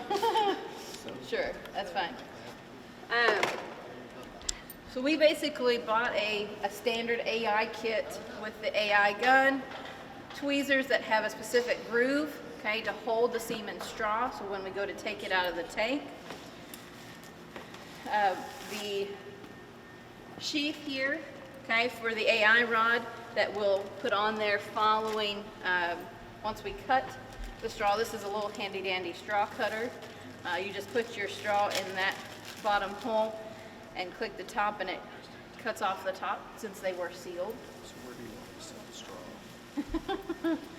So once you take it out, you're gonna go directly to that water bath. Yeah, I know. So you're gonna take it out of the green canister. So if you've not worked with a semen tank, you have your top plug, okay? It's basically styrofoam. You're seeing the liquid nitrogen there. So that canister, okay, there are 6 canisters within this semen tank. He's gonna try to move it across, so basically get that canister to where it's about the same size as that opening, but they can be a little bit finicky. And then he's gonna locate one of the canes, okay? That is where Dr. Who was frozen with the Opticell 2 extender, because that's only one in that particular canister right now, I'll take one of these out. if you need to. Just so we can get one of them, is that one, right? Yeah. And as soon as, so when he's getting that cane, he's not gonna just take it all the way out of that tank. There is a frost line that he can see. We don't wanna keep that cane above that frost line for any extended period. More than 10 seconds, you're gonna cause undue harm to those semen straws within that cane, and the refreezing process after they partially thaw is what's gonna get you in trouble and lose some of that fertility. So, You may hear people talk from time to time about slow thawing. Don't believe it. It's not, so that this one, having it up in that little frost line area is like a slow thaw. Sperm cells are getting killed pretty rapidly there, so it's got to be a really The only one pretty that has anything in it quick too is up, yellow, so if you grab want to out take one of and in your the other water ones out, as quickly as is it possible. just not moving across? No, it's snagging on. Snagging, so that means one of them isn't in place. In the bottom of the semen tank, they oftentimes have little cups that the canisters stay within, and you almost have to hold your mouth just right to get it to go back in there, and so sometimes they can be a little bit difficult to maneuver. How many straws can each canister hold? So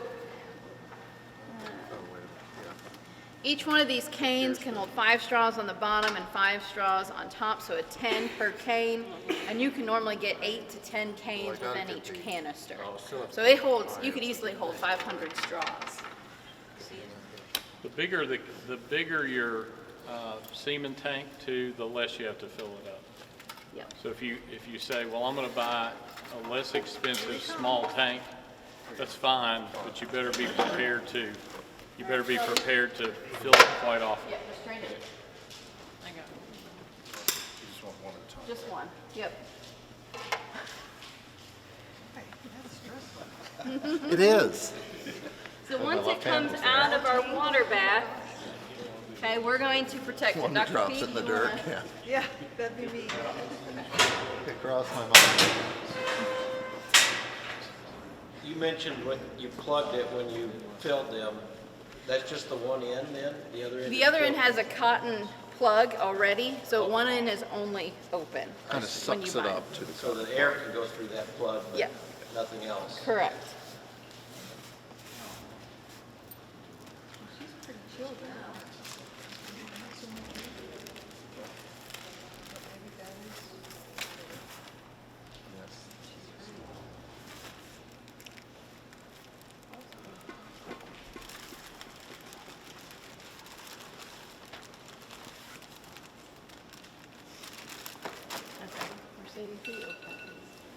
All right, so 1 minute has elapsed. Okay, I don't have to be like, oh my goodness, a minute's gone. I have to get it out right this second. I want to get it out when we're good and ready to actually go to the cow with it, because right now it's held at constant temperature. As soon as we take it out in the environment, we can start losing motile cells. So we want to be able to go straight from the water bath, get it in our AI gun, and get it to that cow as quickly as we can. Tail up. Oh, yeah, lovely to do that. Do you have a paper towel? I do. To wipe her. No, squeezer. Oh, sweet. Did you get it open? Okay. I'm gonna wait till he's ready before we do anything else. You feel good, Dr. P? Or if you want to go in rectally so you're ready to, it kind of depends on preference there. How far back does this go? This goes back to me. Oh, yeah, and I'm gonna get tracked in Buffalo. Yeah, yeah. Oh, yeah. So I'm curious if they were thinking about it since then. to see So what- Dr. Prater is going in rectally. When we artificially inseminate, we want to be able to guide the AI rod using our hand that's already in rectally. We don't want to see our AI rod go like this when we're AI in, because we're more likely to cause potential damage to her reproductive tract. We want to instead move her tract, okay, to that AI rod, okay, because we're trying to manipulate that reproductive tract to where we can pass the AI rod through. So if you see an AI technician doing like this with the end of your AI gun, I would be a little concerned. Okay? Somebody with a light back here. Do you know which ovary she's ovulating on, or? We do not. Nope. So we're going to basically put the semen to where it can reach both uterine horns and both oviducts. Okay. Okay? Shelby, you have the paper towel? So are you good, Dr. Prater? Okay. So we're going to take it out of the water bath.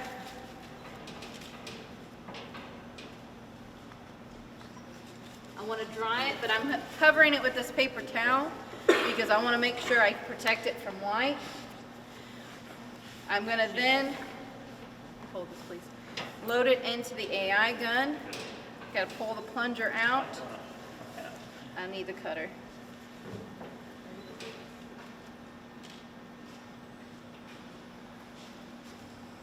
Ready?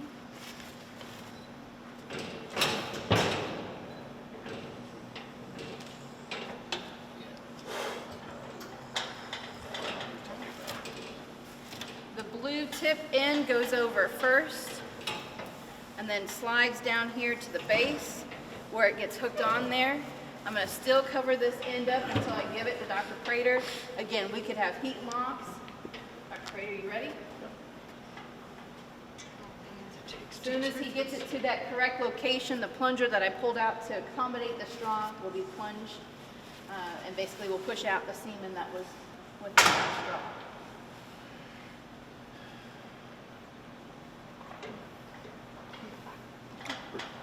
We'll get names next. So this is a big day for us. We'll see. This is our first attempt at AI. So we'll see.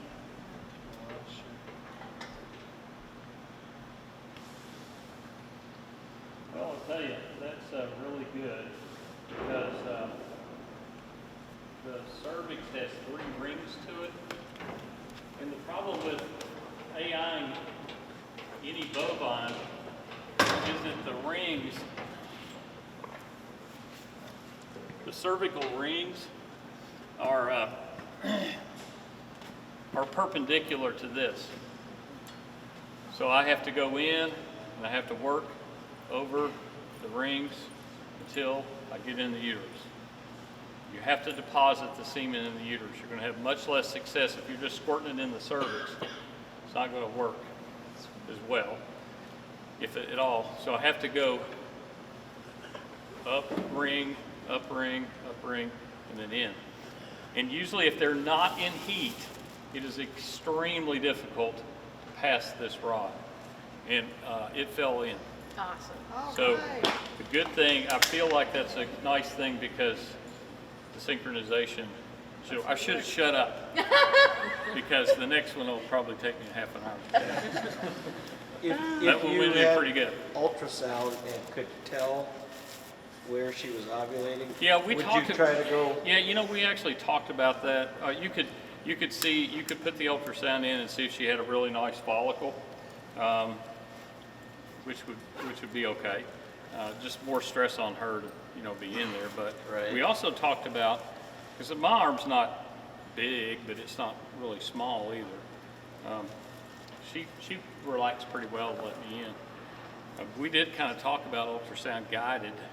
Could you use the ultrasound to guide the rod in? And theoretically, you should be able to do that because the rod is metal, so it should be very dense. So the ultrasound waves would bounce off, would look very bright on the screen. So theoretically, we'd probably have to play around with that. Give you a little better chance, maybe. Yeah, or, well, you couldn't have a better chance than what we just did there. But Yeah, because her cervix isn't going to be, it's going to be tightly closed. yeah, if you had maybe a younger cow that maybe did not have, or she didn't have the quality of synchronization that this one did, you're really having to work hard to, or maybe she's really fractious and she's going nuts in the chute. I mean, you could. I think the other thing is that there's a misconception on is that everyone's going to breed AI, and then B, with really good semen quality, and that we're 40 to 70% success, with 50% on average. So with maybe 60s, you're doing good.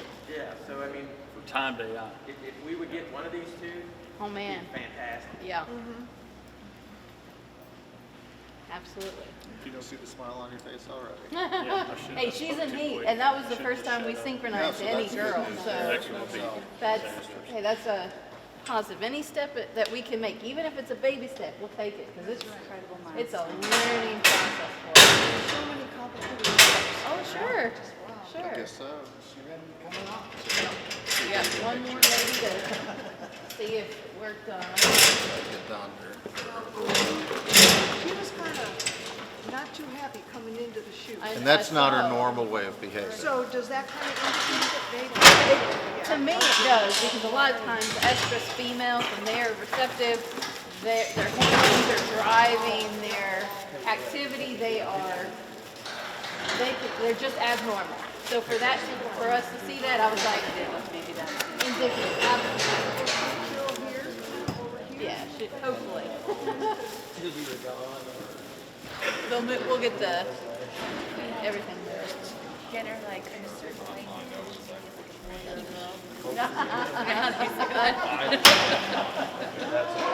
That's next. Well, I mean, they do sex semen in bovine, so it's possible.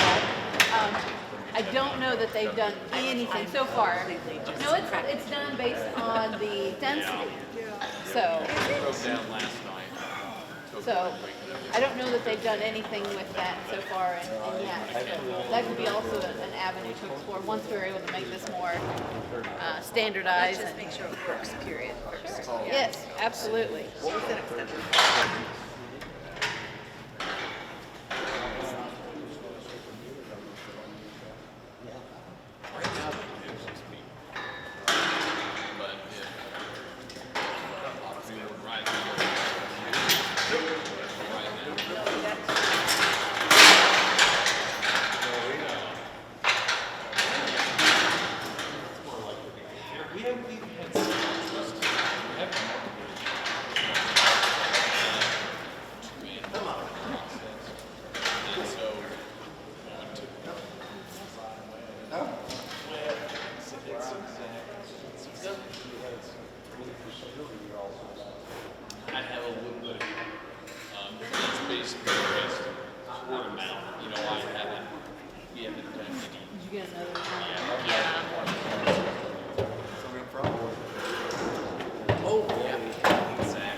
Go ahead and get her set up. I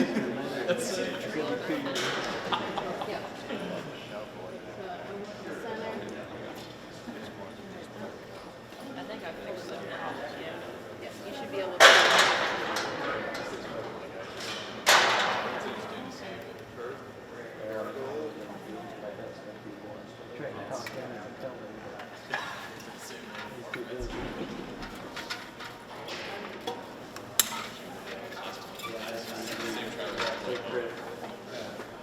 It's so finicky about getting it just right.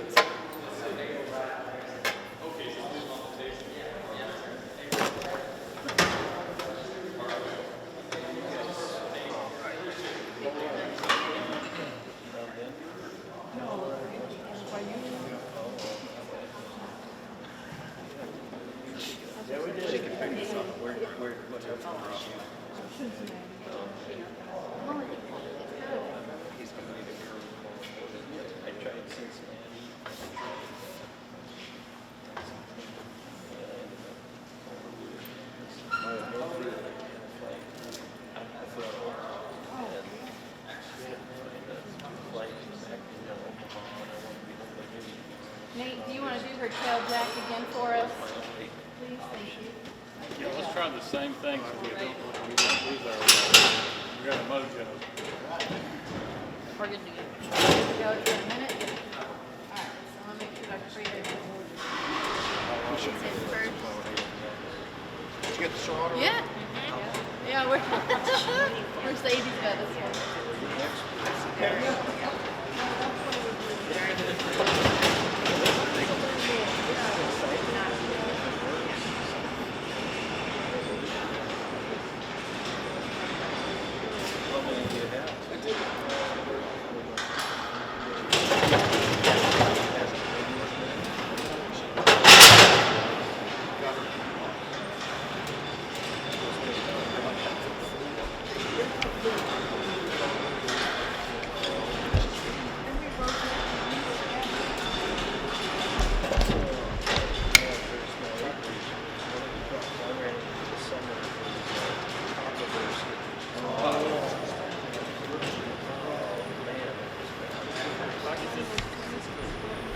Good?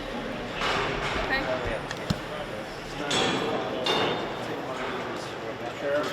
Two of them were bred, so I knew I had a couple calves. That's where we stand.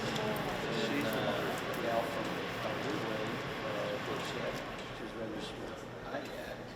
They were just off their land and took a place to go. She was originally from Iowa, so she said, I'll deliver them. And I'll try to get delivery. Who was that?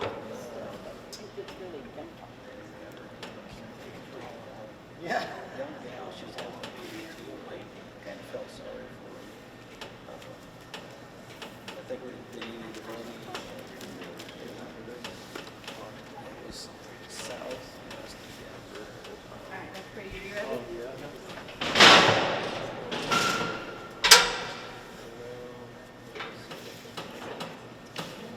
Actually, a picture of it. Sure. You reckon it is, maybe. Your son is in my eyes, Sorry. I need it on her ball. Sorry, Dr.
No, she wasn't. She was IAC, and they had three.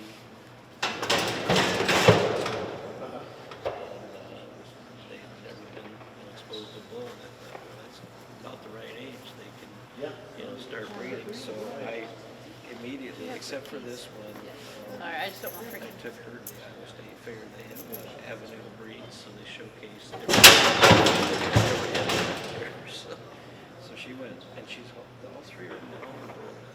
And I don't know what you get for yaks. $1,000 for each. That wasn't too bad. They registered with IAC, so I can see if I can get it transferred. You can. Okay. Well, Yeah, they were already. The first 10 days, she was in Des Moines instead of being with the bull when she should have been. Oh, yeah. So she might be later, or she might be. If they all calf at different times, that's okay. This is more like her person. Tim told me his was out there had ultrasound when they were 10 days. Oh, really? Calving apart, and they're actually Could be. I'm not. 70 days. I don't want to. I was gonna say, So how they in the world can you missed. tell if the 10 inches? Well, I suppose by the size of the. Yeah, but I thought, that's winging it. well, his lady back. Both of them where like she calf is, she was. correct? Oh, yeah. Yeah. Because I was getting nervous after that first one. Really? I thought, okay, I'll give her some leeway, 30 days or 40 days, but I ended up taking that second. And I said, Just calf this year, Beth correct? says, yeah, but I've never pregnant a yak before. And she said, she's closer to summer than she is Christmas. 10 days later, she calved. I thought maybe, she aborted or something on the ride back from out there. So She may not have been Highly as unlikely. quite So fully lucky. as the first one. Yeah, she wasn't They weren't quite 10 as open days, as the other one. Oh, Plus her cervix was really kind of, her her cervix was really dipped over her pelvic brim, so I was having to get it up first to get it where I could do that. Now, once I found it, hopefully that's a decent size. You ready? Okay. So, where's Jeff?